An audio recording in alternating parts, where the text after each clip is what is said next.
Thank you.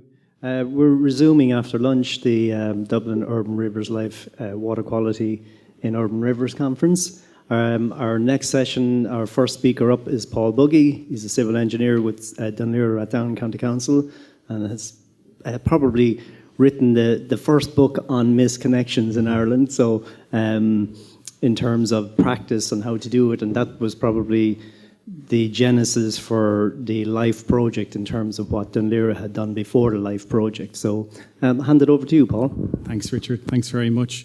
When Richard came to me 4 years ago and said, or it was 5 years ago actually, would Dunleary like to be involved with South Dublin on the LIFE project, I said, you had me at misconnections. I mean, to have the chance to work with Richard and Lorraine was a massive opportunity we're never going to miss, you know. So I'll just get going now. So this is what they call the graveyard shift. It's the slot you give to the worst speaker because everyone's going to be asleep when he's speaking. So my job is to wake you all up and get you ready for some amazing talks later on, some great workshops. So I'm kind of the warm-up act for the Beatles. That's how I would describe myself. We have been involved in misconnections for a while in Dunleary. So misconnections are part of the holy trinity, really, of urban pollution, urban runoff, overflows. Urban runoff and overflows operate when it rains and cause devastating damage sporadically. Misconnections, we have them all the time. They're like rust; they never sleep, day and night, day and night. But one of the nice things about misconnections is, unlike, say, overflows, which are very expensive to get rid of because you have to increase capacity downstream, or urban runoff, which is very difficult in an urban area because there's very little green space, tomorrow you could all break up in twos and go out and find misconnections. And you can start today. That's the great thing about them. There's a very low entry point to them. This project took on a massive task to do 8,500 misconnection surveys. Could only have been done as a project because in local authorities the staff come and go so often that they're taken for other things and the budgets wouldn't be there. So that's why this is such an amazing learning opportunity, and the numbers that we have are so statistically significant, and it's the biggest project ever like this ever in Ireland. But I want to speak to other local authority people who haven't the opportunity to work on a project like this and say, okay, what can we learn and use at a ground level where maybe you only have 2 or 3 people? What could you do? What principles can we take out of this project that are learnings that are statistically real and true that we can still use on a smaller level, almost in a kind of a fractal way? 3 people, you can make the project smaller. Does it work? Okay, so principle number 1. Who can finish this for me? It is a truth universally acknowledged that a single man in possession of a large fortune must be in want of a wife. Does nobody know the most famous quote from Pride and Prejudice? Okay, well, it turns out there was a late addition to that. Just before she died, she changed it, but it wasn't popular. And she changed it to that urban pollution enters streams via outfalls, okay? Not so known. She was a very good engineer, Jane Austen. So outfalls are the thing. Outfalls are the magic thing. There's some pictures of some misconnections. So you can see the milky, horrible milky detergent like drip, drip, drip, drip, drip all day, all night. But nearly all pollution comes into urban streams via a pipe. So principle number 1 is, how well do you know your outfalls? You can have 2 men and a dog in your local authority looking after this. You can have 12 people. But if you don't know your outfalls, you don't know where to start. So have you walked the stream? Do you know where they are? If they're submerged, have you lifted the cover upstream to see what the kind of water is coming into them? On a dry day, are they discharging? If so, what kind of discharge? Is it clear water or is it dirty? What's the bed downstream like? Is the bed discoloured? What kind of growth is on the stream bed? Is there evidence of fecal contamination? So the number 1 place to start that anyone can do is get to know your outfalls. If there's a particular stream that you're getting a lot of council questions about, complaints about smells, get into the stream, find your outfalls, and follow the path up like Lauren was talking about in that methodology. That's principle number 1. Anyone can do that. The second one is the 5-day dry rule. I'm not sure we've mentioned it yet. I know it'll come up later on. This, for me, was... we've been doing misconnection surveys since 1997 in Dún Laoghaire Rathdown, and we didn't know this rule. If you wait for it to be dry for 5 days, there should be nothing in your surface water system. It should be empty, it should be dry, unless there's a burst water main or something like that, or some high groundwater. So if you want to find where misconnections are, wait till you get a dry period, and then do as Lauren said, look at your outfalls and follow.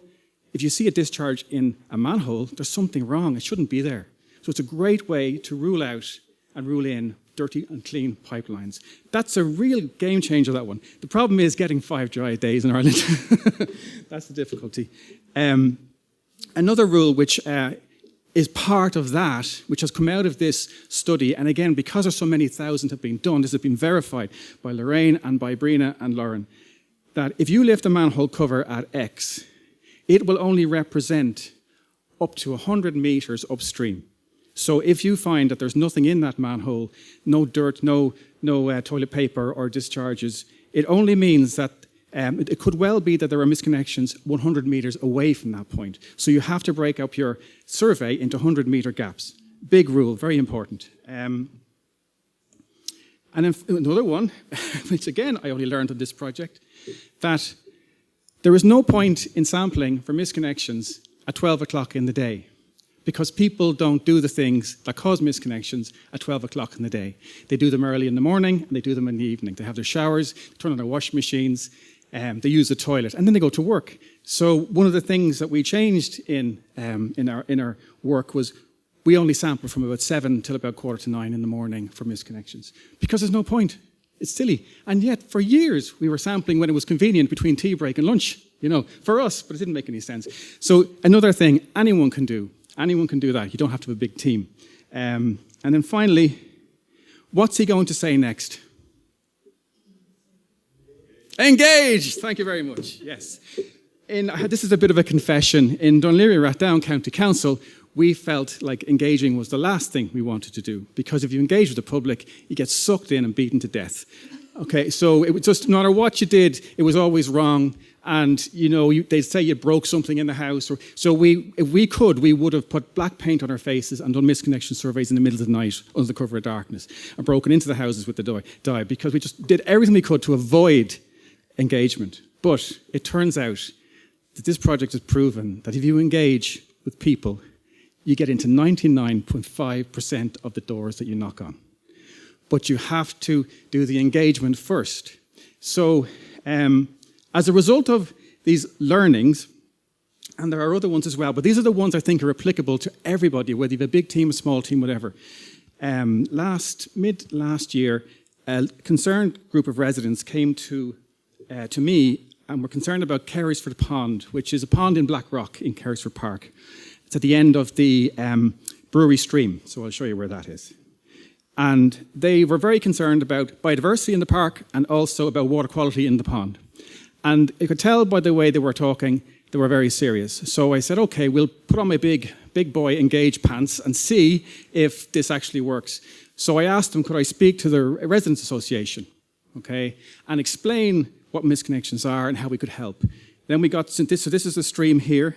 You can see where Carysford Pond is, and we selected a little catchment between the N11, which is the yellow line, and Carysford Pond, because upstream of the N11, the stream is nearly combined, totally combined. So the surface water and the foul are just combined, so there's no point. So we picked that particular little catchment, and we did a similar thing to what Lauren was describing.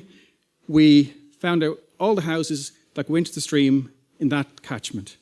And we told the Residents Association we were coming, and then we did some sampling on the stream from the N11 to Carysford Pond in 4 locations.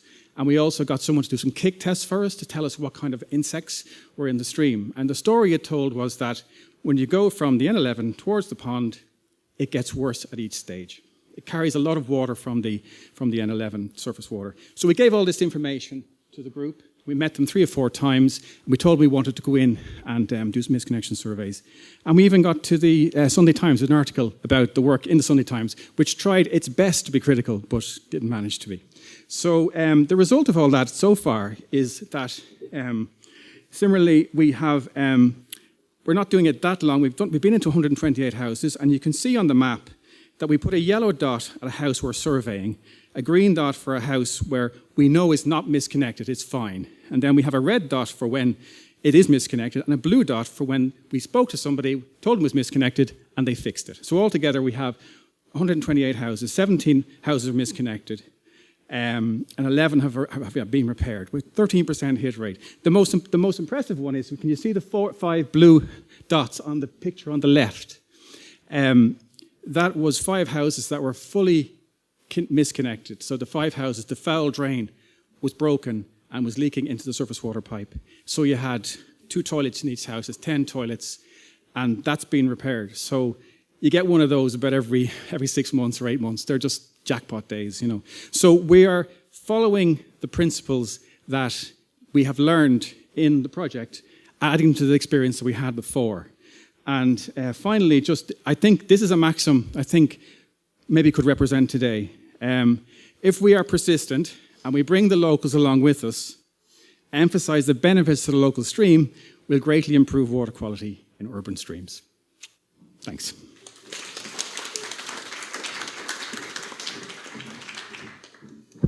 Thanks, Paul.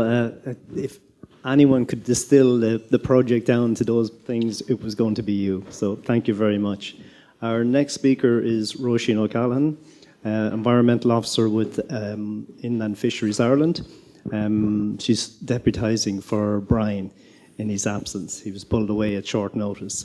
So I'm just going to get your slides up there and welcome you to the conference.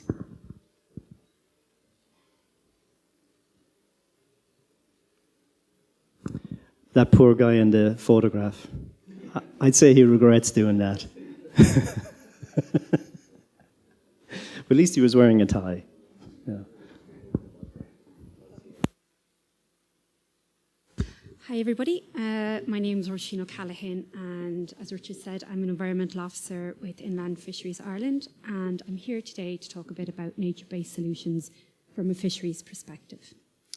So I'm just going to talk a bit about IFI and who we are, a bit about our sustainability remit, some of our roles in environmental management through the planning system, talk about a few bits of nature-based solution infrastructure we're involved with, and just talk a bit about our guidelines, which is planning for the watercourse in an urban environment.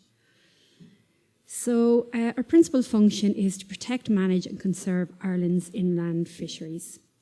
We are a national organisation. We are headquartered here in City West in Dublin, and we've got regional offices around the country based on river basin districts.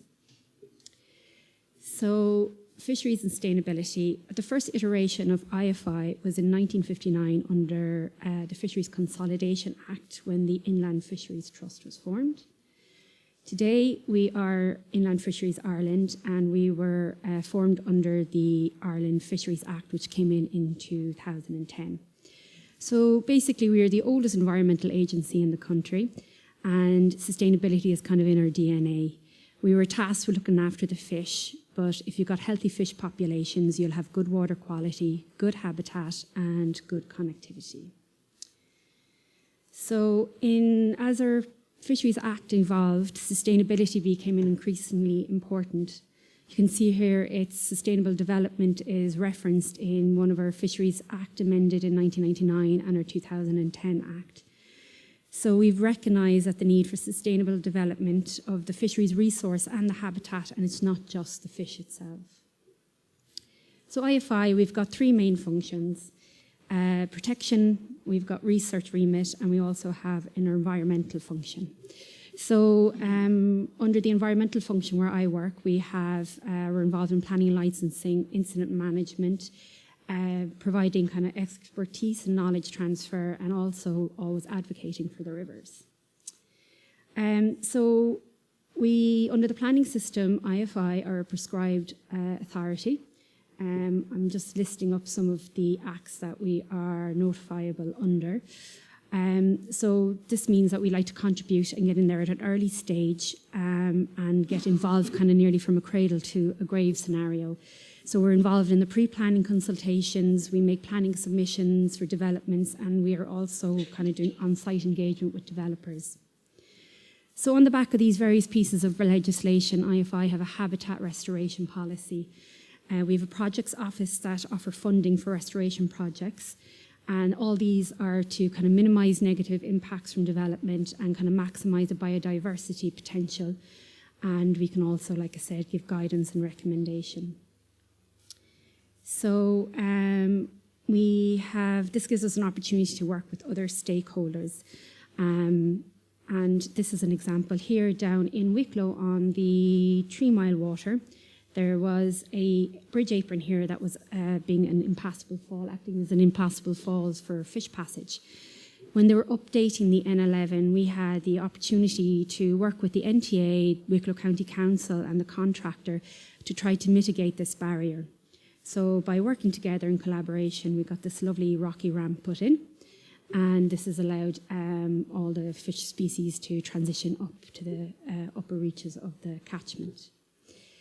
So a very important part of the restoration policy is the use of nature-based solutions.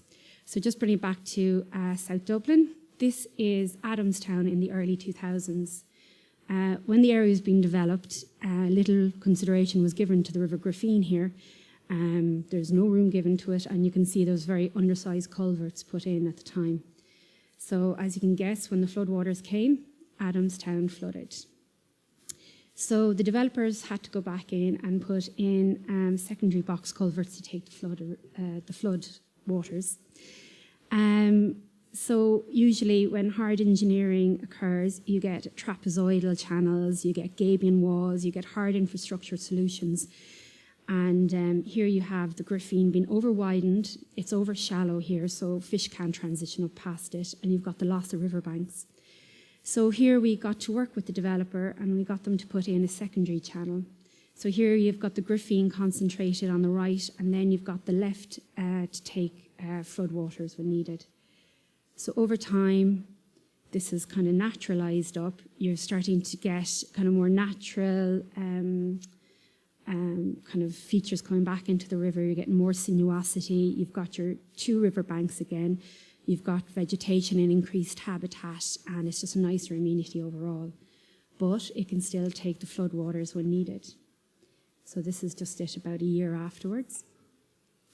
So another example here is Grange Castle. Again, we have the Graffine, and it's been developed here with a big box culvert to take floodwaters, but again, not much consideration to the river. So working with the developer again, we got them to put in this kind of baffle wall too, where you see my colleague standing on. So this kind of helps concentrates the flows up to a certain point. So then the culvert is activated in the floodwaters. But then normally you've got your habitat coming in, you've got your sinuosity back into the river, and there's just kind of a good nature-based solution that can still take the floodwaters. So this is again naturalised up after a certain amount of time. And just another quick example here in Grange Castle is a kind of a 3-stage channel we got the developer to put in. So you got your low flow channel, then you got your secondary flood channel, and then you've got your buffer zone. And again, we asked the developer to kind of try to put a bit of sinuosity back into the stream. As you can see, it's been really kind of just straightened there. So what happens when you've got good sustainable development? You've got a lovely sea trout here that came up the Liffey, through Dublin City, took a left, went up the Graffine, past Lucan Village, under the M4, and he was electrofishing the Graffine River Valley Park, where one of the ICWs is now.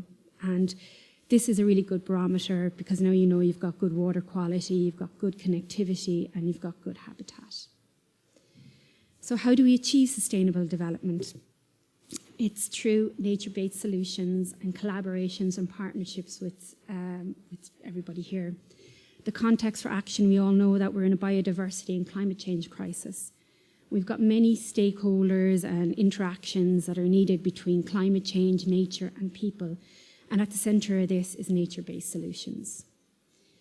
So nature-based solutions, they can increase our understanding how the river works. We can introduce more soft engineering solutions, and obviously early consultation and cooperation is needed.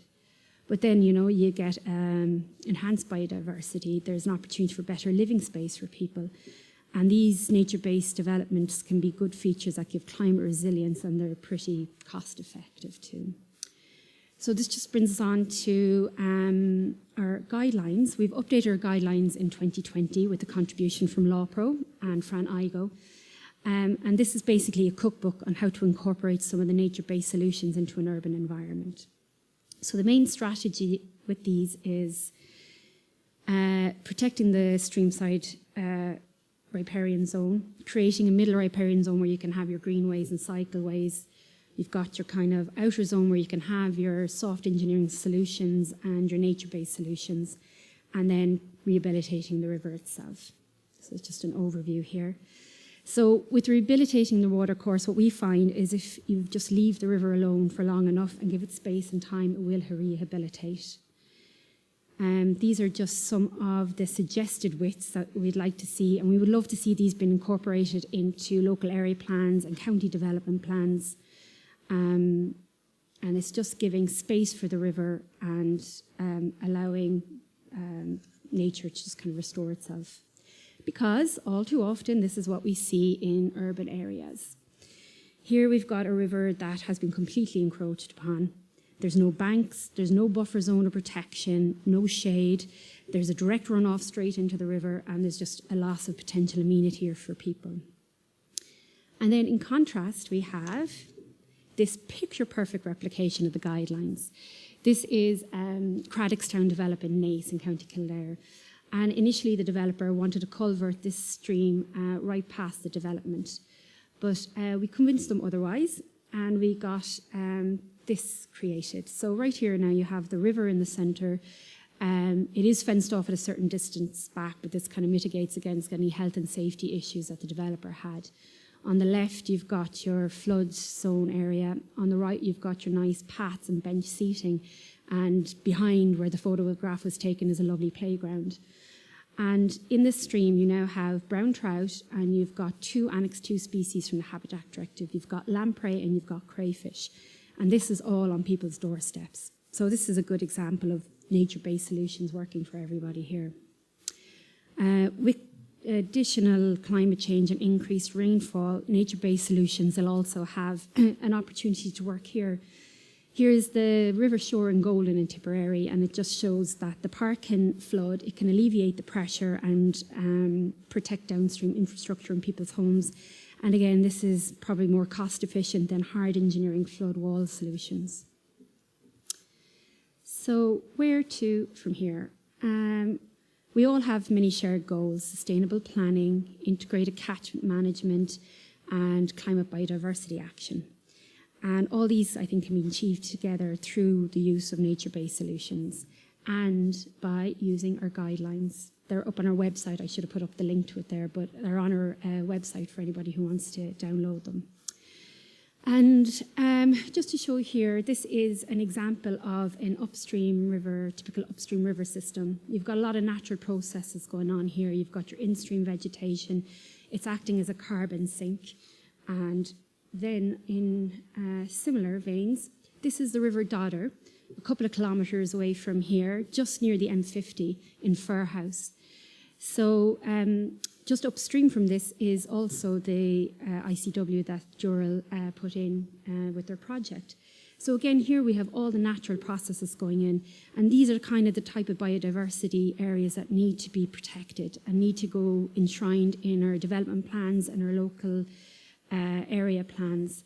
Like this even acts as a great flood attenuation. You know, you've got kind of woody debris here that will slow up the river and slow it from flowing downstream and give climate resilience. So just to finish off, we all have these sustainable development goals to achieve. And I think that use of nature-based solutions can actually achieve a number of these goals. Thank you for your attention.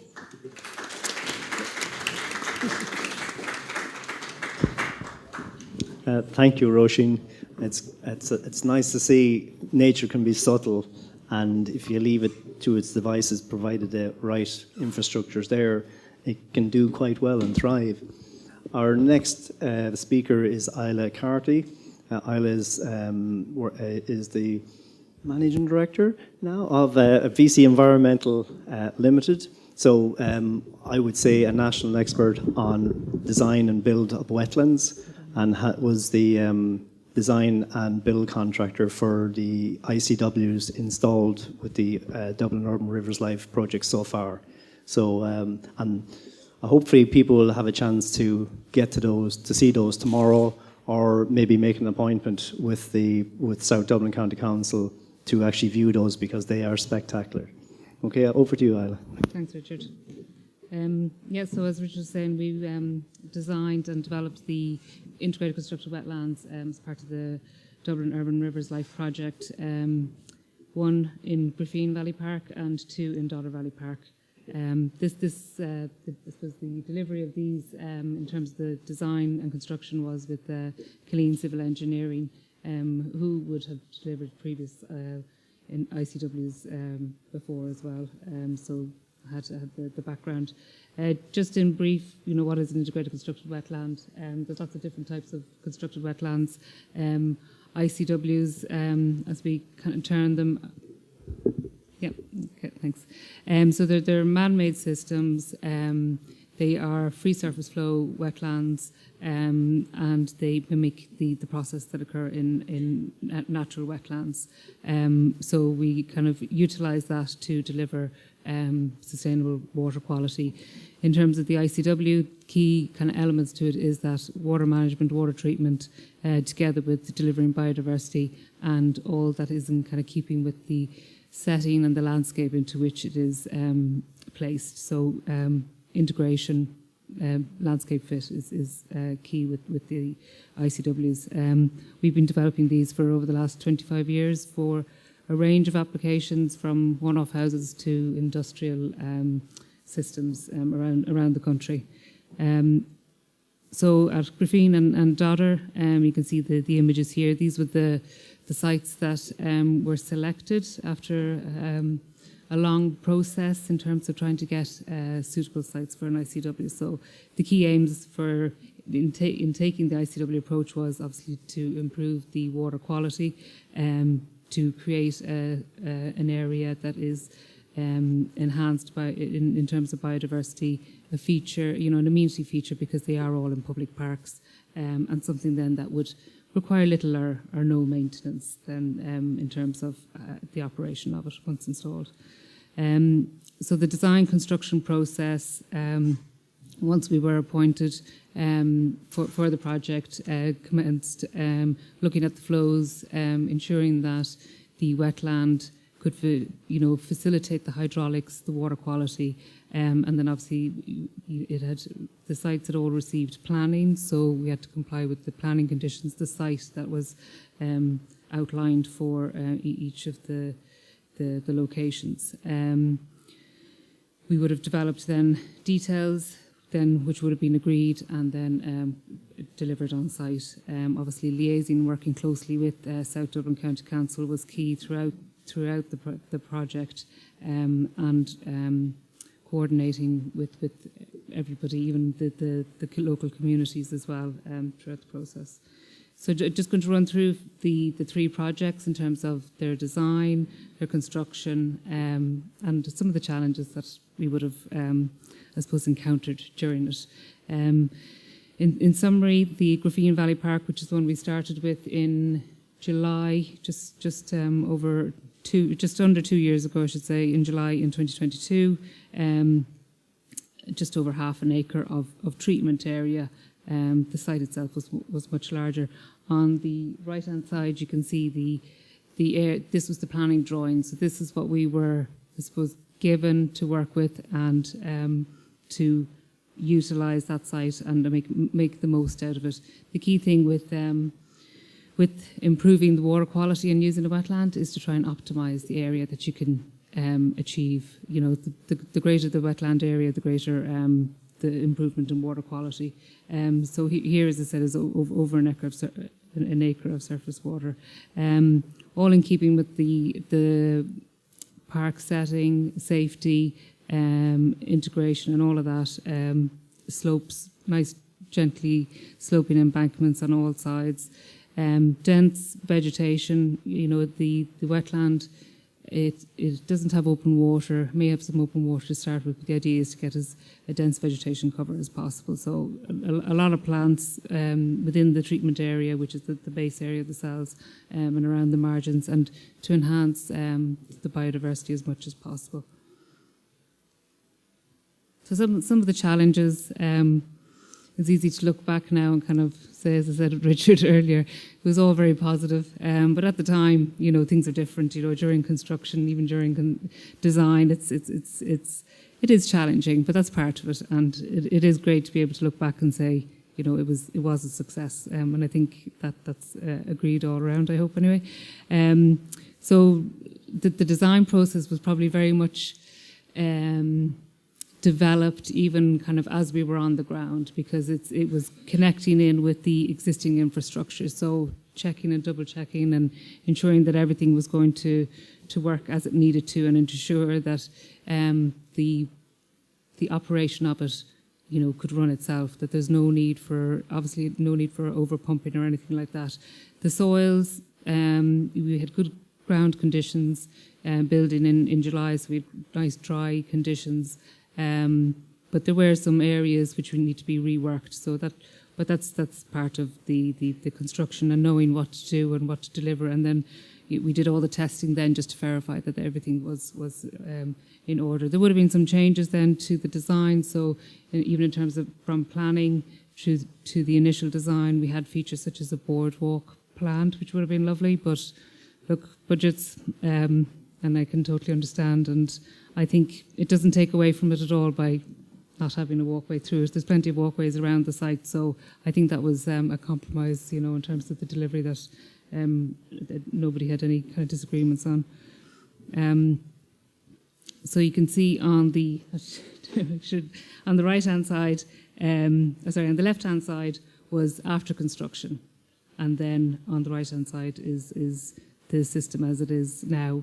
Well, that would have been taken last year, but they do establish very quickly. So a wide range of plant species. We had, I would say, a lot more flexibility in graphene in terms of what was planted, all focused on native species.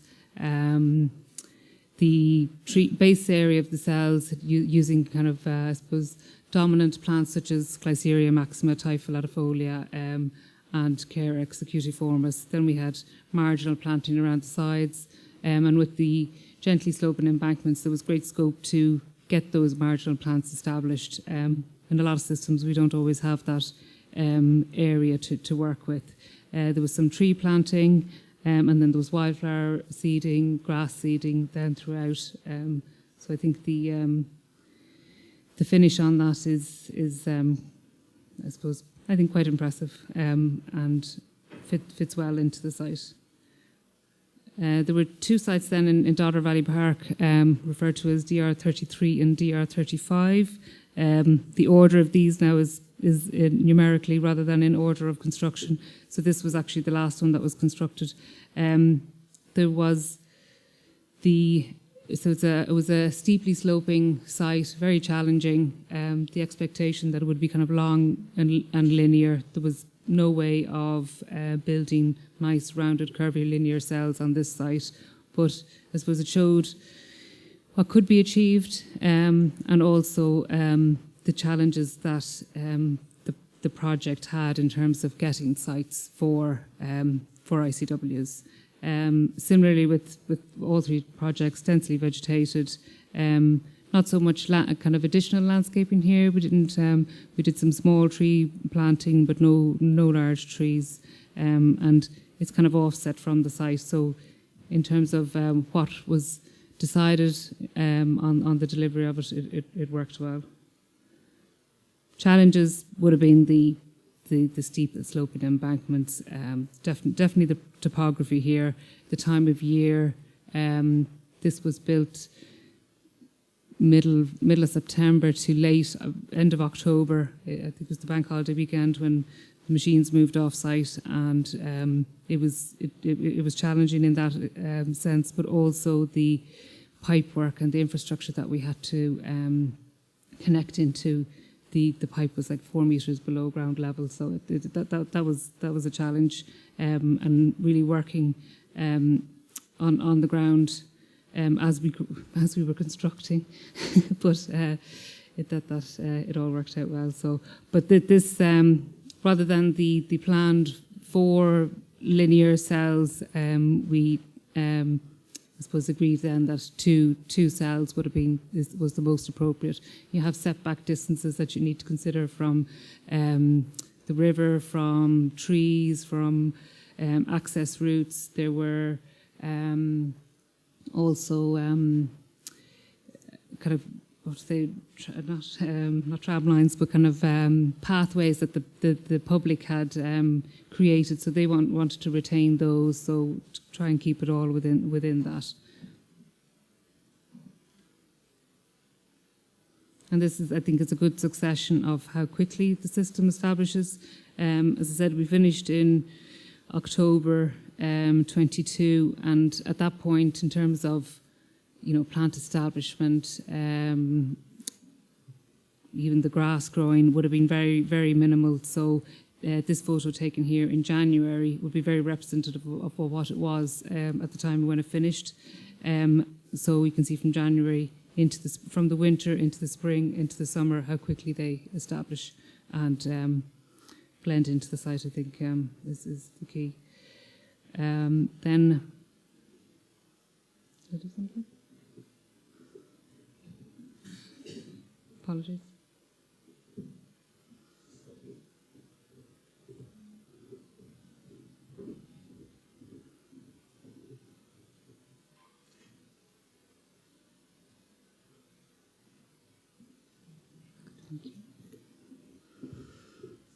Then a DR35, which would have been on a very open park area, plain fields on either side, pathways around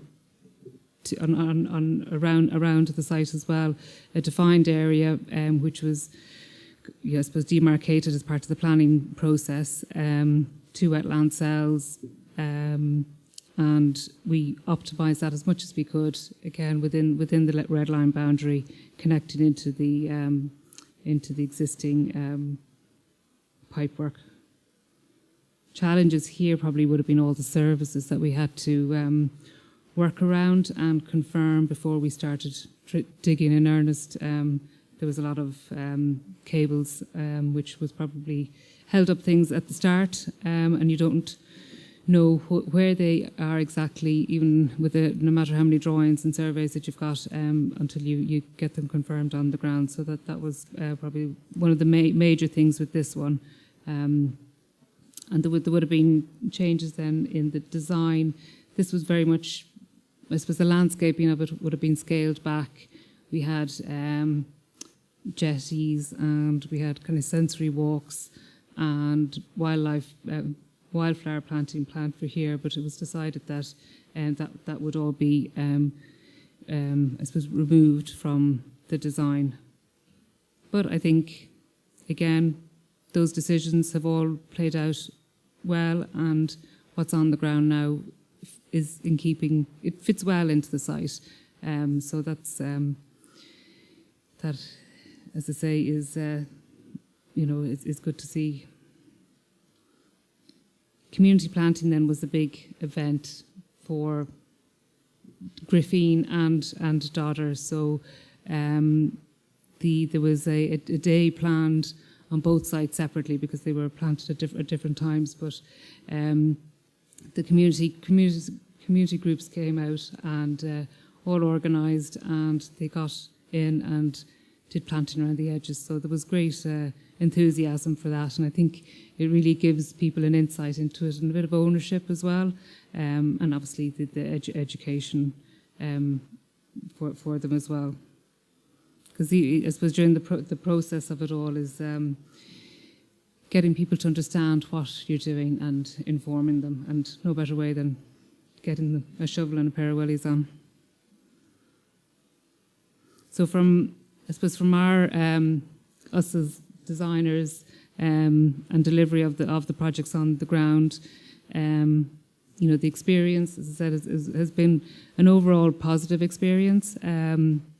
Challenges with connecting with the pipework, the variability of the flows. There was variability in terms of flows between each of the systems.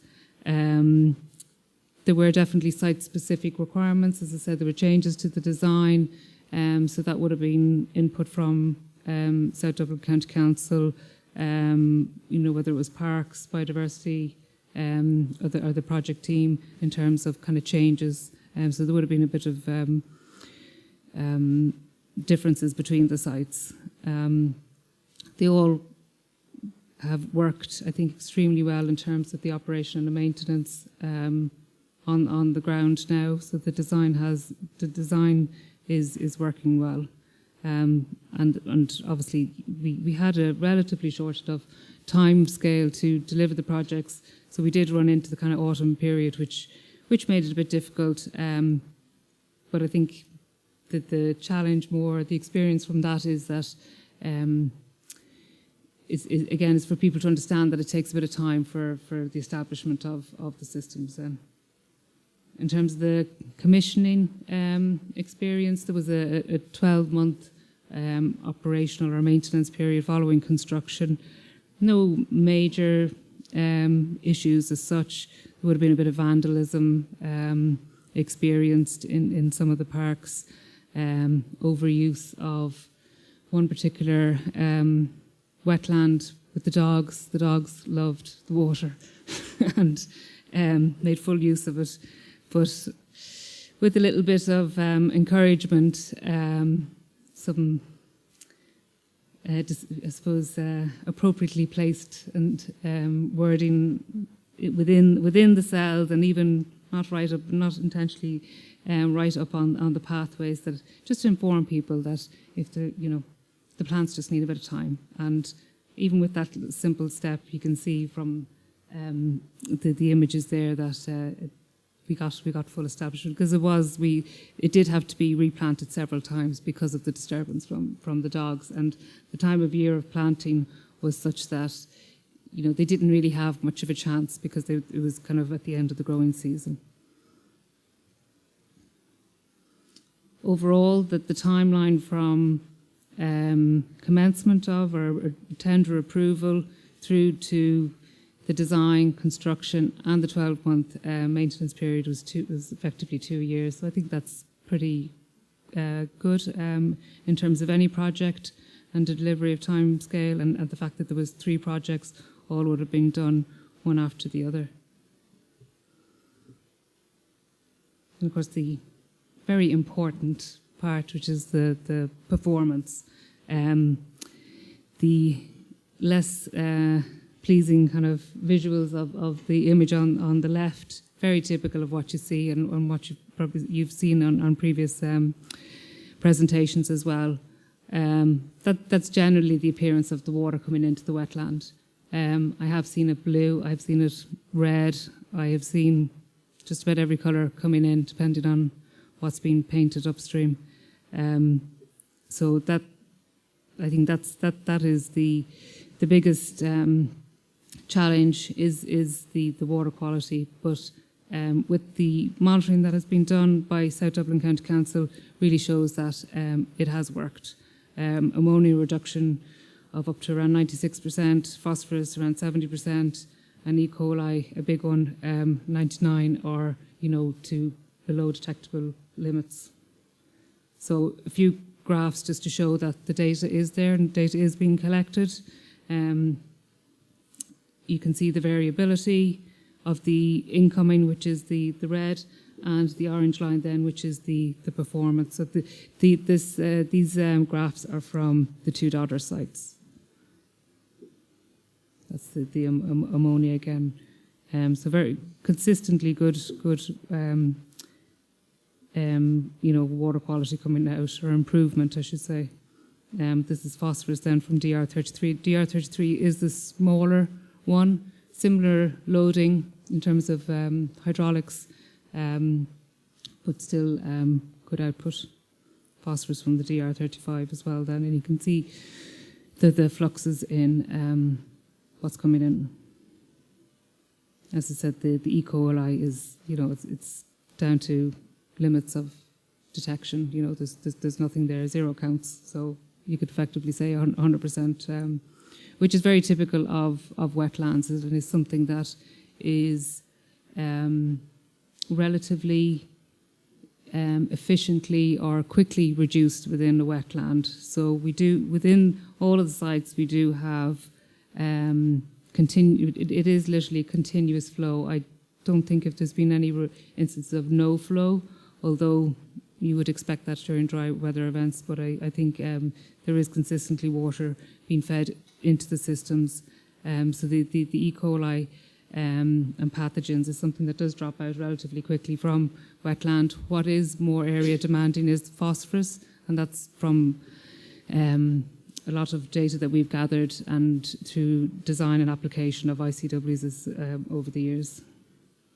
I think overall very good. Then I suppose on the success of the graphene and dodder projects, there are 2 more projects planned as part of the LIFE project. Hopefully one that will be developed, will be constructed now on the River Poddle, which is part of the River Poddle flood alleviation scheme with the OPW. So that is slightly different in that it's going to be built in stream, offset from the river channel, and then hopefully also this summer as well to be delivered is an ICW within the Trimbles on the Trimbleston stream within an existing concrete flood basin. So it really shows you the application and the potential for ICWs.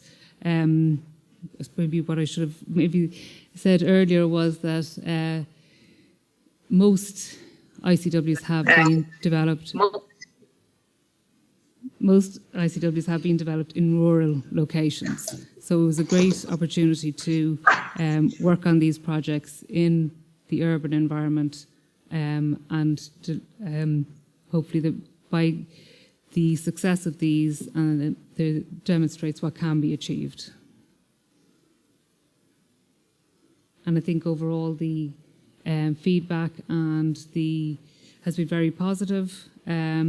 I don't say that in terms of the feedback on our work as such, but the feedback from those that have been involved, the community, obviously the local authority in terms of what they've achieved, I think has all very much been positive. So I think it shows you what can be done, and I think it's very also important to understand the struggles and the time, and I think the difficulty in getting sites. So hopefully by the delivery of these projects, the 2 more to be done, we'll see many more come about in the future. And this just a couple of this is the River Poddle, so this is what will be the site that will be worked on later this year. So just to show some examples of some other work that has been done in terms of biodiversity development and water management. There's Kilboggart Stream in South Dublin, in Dunleary, Rathdown. But also then on a rural application, this is Ballinlough in County Waterford and Duxpool in Dungarvan, all of which will be developed into something similar to Glasslock in County Monaghan and Castle Leslie, and in Lixna in County Kerry. And one of the kind of key sites and demonstration sites has been the Dunhill ICW in the Anne Valley in County Waterford. Thank you.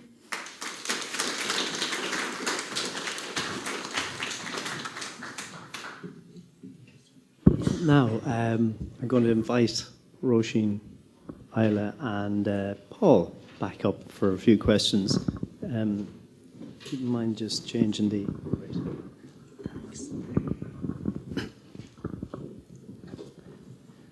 Some great presentations there.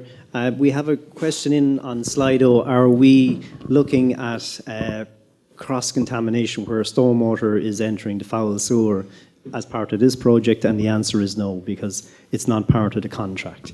It is a contract. The project is a contract with the EU Life Fund, and it wasn't part of the original application. So it's a separate probably job. Same thing in reverse, but it's a different project. So that's just a question to be answered on Slido. Anyone in the audience have a question for our panel? Avril? Thank you very much. Really great presentations, really informative. Thank you very much. The question probably goes to Roisin and Ida. In both pictures and images, you showed fencing around the ICW in Dollar and then around Alex Street, I think. Just around fencing and the idea of health and safety of fencing. And this isn't, it's just what do you think, really? You know, there's the idea that we have contractors saying is to keep people out, but then it's the question, well, people can't get out then. So how do you feel of whether or not it's needed in an ICW with the retained? I do know in Dollar it's quite steep, but just again, your thoughts around it. Okay, just for our online audience. So the question is fencing necessary around ICWs all the time? Is that a fair summation? Okay. I think it's definitely site specific. Definitely site specific. So of the three projects, only Dodder had some fencing around it, and that was because of the steepness of the slope. And it wasn't even around the full ICW area. It was just kind of a centre point between the path and the wetland area, just to kind of demarcate it a bit. Generally, my own personal feeling is that no fencing, because it doesn't draw people into the site. But it does depend on the site. We did, as I said, have the, I would say, luxury, because we're generally always stuck for space, the gentle sloping embankments, they are dense vegetated systems as well. So in terms of fear of people entering it, it's very difficult to do so once it's vegetated. And also the water depth is shallow. It's only half a foot, generally.